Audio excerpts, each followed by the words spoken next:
Good morning, afternoon, or evening. Your video is about to start. I wanted to remind you of our newer Wednesday, 1 p.m. live stream Q&A on all things Social Security. Visitors are welcome to post a question in the chat, and I'll do my best to answer it. It's on a first come, first serve basis, so please get there on time. Otherwise, if you care to be a member and get some different kinds of perks, feel free to click the join button below or just click it to learn about them. Anyway, I hope to see you Wednesday. If not, enjoy the video. Bye now. Good morning. I am going to share with you a March 12th press release, if you will, from the Social Security Administration. I got it via email, but there is a link so I can share it to you. I'm not bumping this in as a really urgent media share from Social Security because I think most everyone is starting to get a little common sense about things, but I am going to share it. It's just not something that's like, oh my God, I got to get it out today and move something else. Okay, but I'll try to get it out within a couple days of March 12th. So we'll see how I do.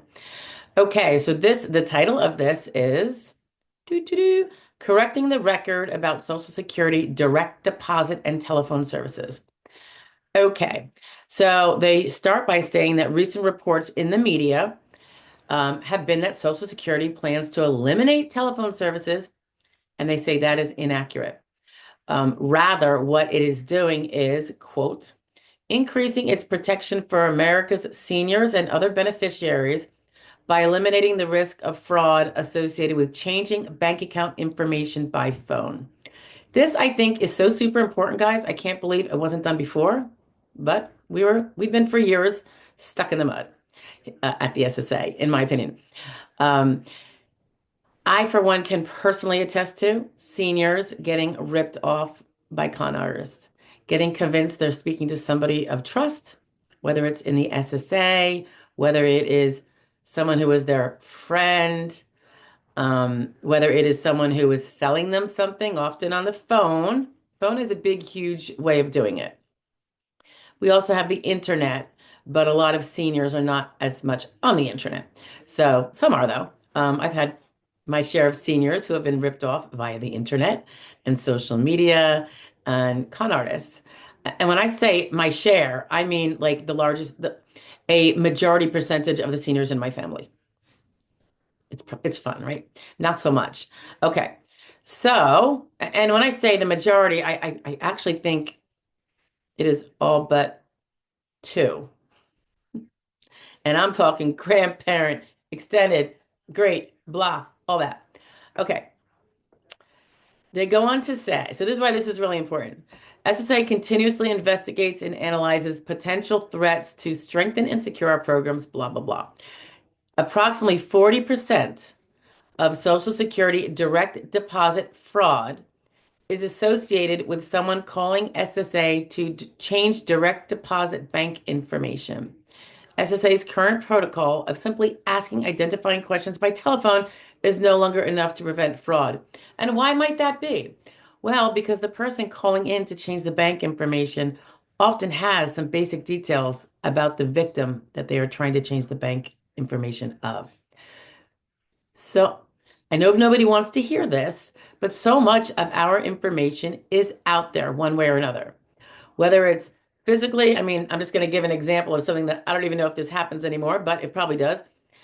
You know, garbage bags being pilfered, somebody leaving, material in there not shredded, which we all do, right? Unfortunately, myself included, even though I have a shredder. I tend to think, though, most of it is through staff at our various private and public enterprises and being able to gather things through fraud due to phishing, PH phishing, not phishing with an F, where people give up information thinking it's to someone trustworthy.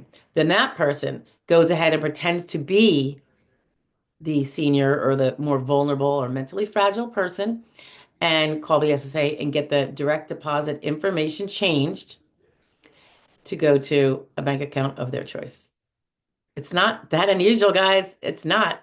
I mean, I've even had attorney's fees from the SSA be misdirected. They tracked it down, got it back for me, but they paid it to the wrong entity, which makes zero sense. It was someone in an apartment in New York City. Um, it ended up working out, but nonetheless. Okay. So, and so again, they're saying approximately 40% of Social Security direct deposit fraud. So that's not saying how much fraud there is. That's just saying that 40% of it, of the direct deposit fraud, is associated with someone calling the SSA to change direct deposit bank information. And it's not the policy holder, it's not the number holder doing it. It's a scamster. So they're saying that going forward, if someone needs to change their bank account information on SSA's record, they will need to, um, using the My Social Security service, which is your online way to do it, they have to use two-factor authentication. That's usually where you put in your password that you already created, and you also will get a text with a code to your cell phone. Or I think you can choose your email. But one way or another, it's a good little double gate. And you see it with everything now. And in fact, they go on to say, well, they say the other way is going to your Social Security office to prove your identity. Now, we know that in the last administration, they started not allowing people to come to the office. And at the same time, they stopped answering their phones, many offices. So that's been a big conundrum that hopefully will be fixed in the very near future now that we've got some intended fixers going on. Whether or not it will work or not will remains to be seen, but I am hopeful. They also, if someone's going to balk at the two-factor authentication, with SSA's, the normal My Social Security service, which by the way, you can go to login.gov and I think it's id.me now. It's no longer ssa.gov in order to get into your account. And that changed over the summer of 2024. They point out that the methods that I just described to you align with most major banks. And that's a fact because whenever I go into my bank accounts now, they're making me check and get a code for my text.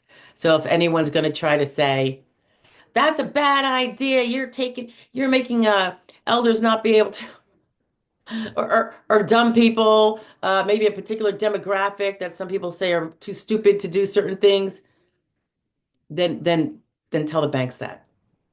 This protocol came down from probably the banking industry who needs to be super, super secure, as well as sometimes perhaps health portals. Just saying.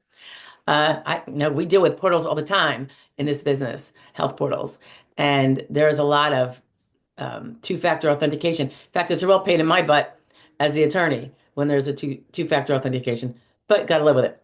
Okay. And then they say that all other SSA telephone services remain unchanged. So when you read things through your false media, whatever your favorite, fantasy pipeline of information is, why don't you just go to the source? That's what we're doing. And it's working like a charm. All right. I will talk to you later. Hope that helped you out if you were confused on that. Bye-bye now.